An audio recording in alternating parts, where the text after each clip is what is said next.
Alright folks, let's talk power reverser. Always people talking about power reverser versus hydro, and right off the bat some of the differences are going to be, well, the main difference is power output. You do lose a little bit of power with a hydro transmission versus the power reverser. The power reverser is gear driven, whereas a hydro relies on a hydraulic pump. See a little bit of loss. It's not a lot. If I had to guess, I'd say 3 to 5%. Most people wouldn't even notice. And then the other main difference is operation. The way you would use a hydro, now these are my brake pedals, but on a hydro, that's your forward pedal and that's your reverse pedal. They look a little different, but again, this is right where they're at, and that's how they operate. For the power reverser, that's probably not a very good view, but those are your speeds that you can attain at full throttle. And of course, if you're throttled down, then of course those speeds are going to be less. So I just talked about this, that your components of a hydro are basically your forward and reverse pedals, and the components of the power reverser are your A, B, and C range, which I guess you have on the hydro also. But you have your ABC range, low, medium, high speed. You got your, what I call the transmission. It's a 4-speed, first, second, third, fourth. And then this is called a slap shifter or a shuttle shifter, and that's your forward and reverse. It does have 12 gears, forward and 12 reverse. You probably wouldn't use reverse in range C because the speeds are probably a little unsafe for going backwards, but you do have that option mechanically. So this is your standard clutch. Works just like any other manual transmission.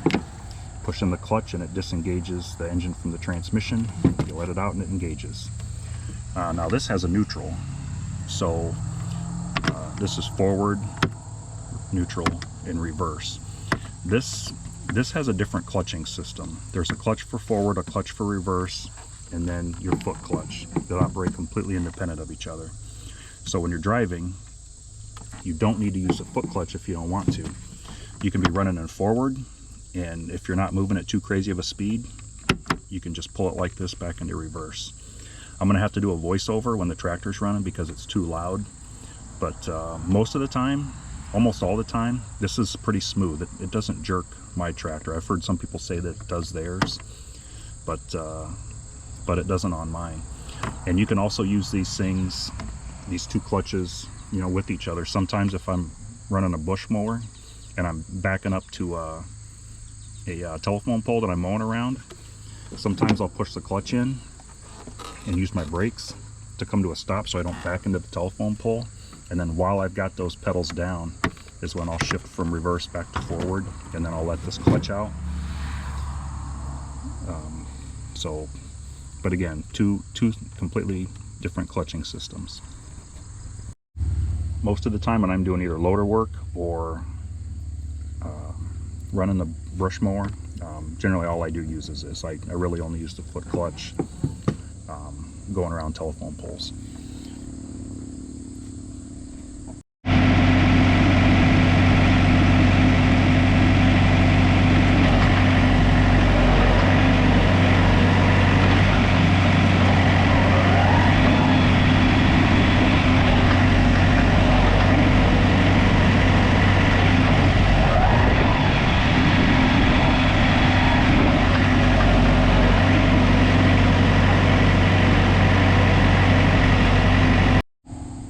Another difference is that there's no cruise control.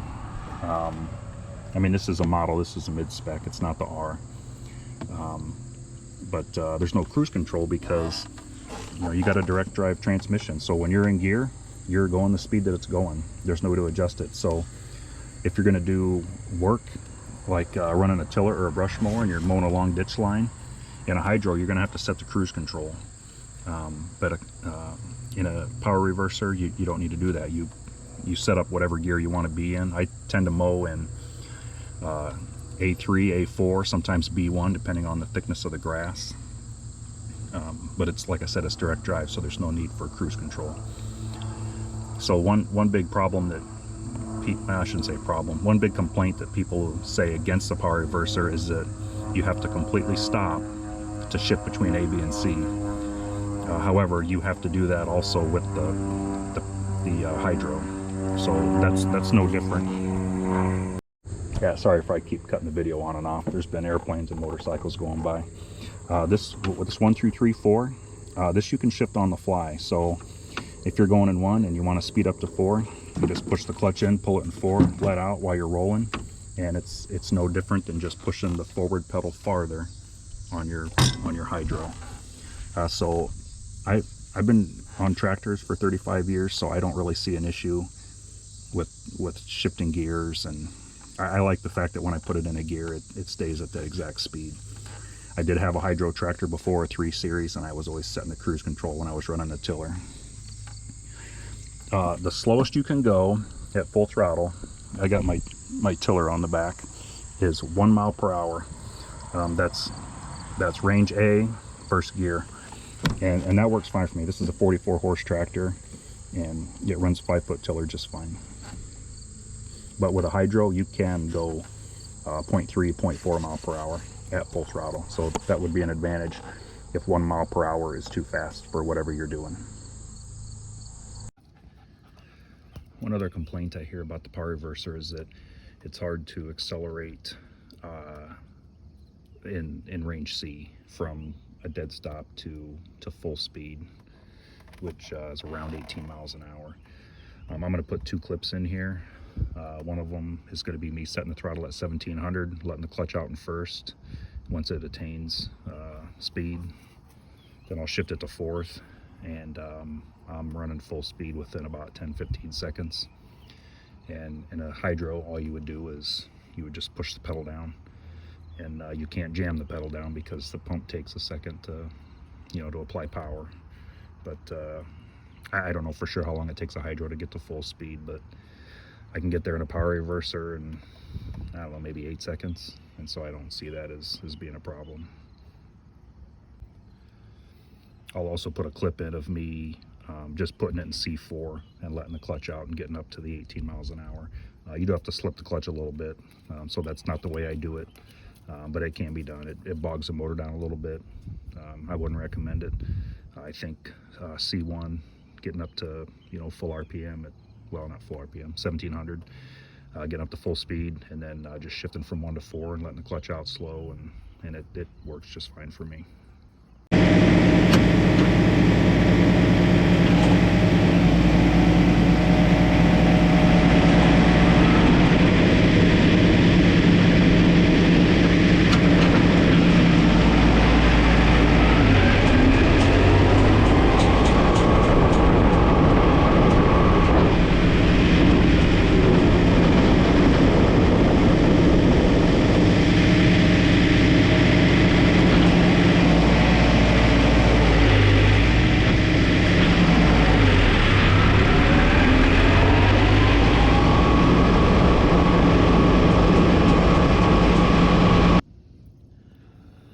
Next video is going to be a demonstration on the loader.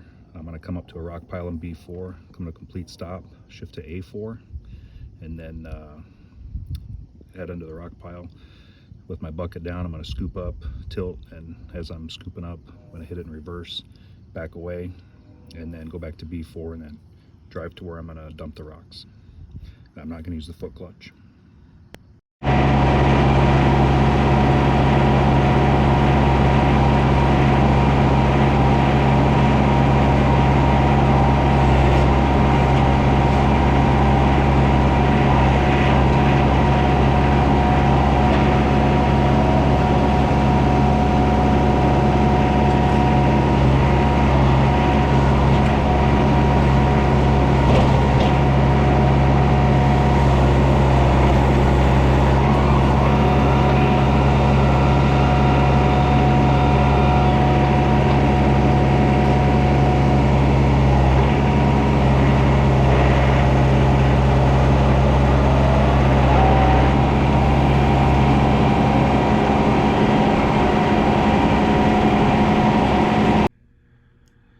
So closing remarks on this power reverser. It's dark out, so I'm sitting in my garage staring at my motorcycle. If you do a lot of field work with an implement like a brush hog or a tiller, the power reverser is really good for that, because you can put it in whatever gear you want, set your RPM, and then just you go at whatever speed you go. You got 12 options, everywhere from 1 mile an hour to 18.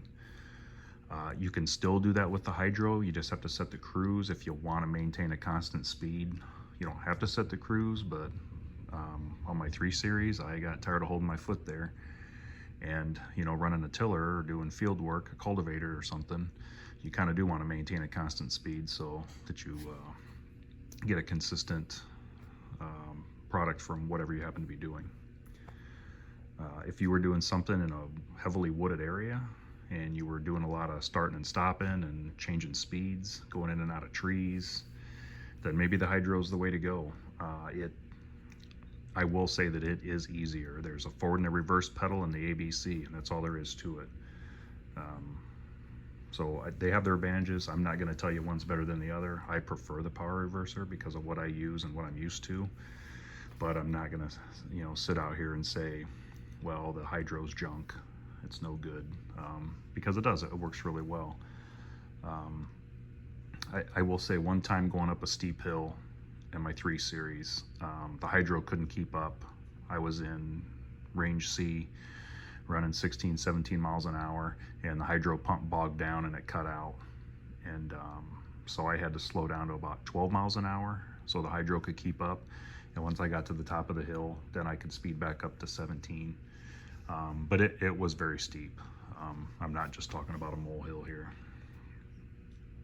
So those are my closing thoughts.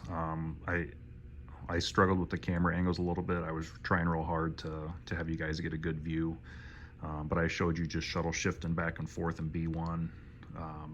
It's pretty smooth. Running up into a rock pile and grabbing rocks. I know it was kind of hard to see because I rewatched it, but I did just flick the shuttle shifter from forward to reverse, and it just backs right up, real smooth. So if I missed anything, or if there's anything in particular that you guys have a question on before you purchase one, I've had both. My 3033 was a hydro, and my 4044 is a power reverser. Like I said, for me, the power reverser is the way to go, but if you buy a hydro, I'm not going to tell you bought the wrong one. So really, this is just for informational purposes if you're on the fence on which one you want to get, and it just boils down to what you're going to use it for. So thanks for hanging in there and watching this. I know it's kind of a long video, but I wanted to make sure that I covered all of the standard functions and the difference between the two. So again, thanks for watching. Appreciate it.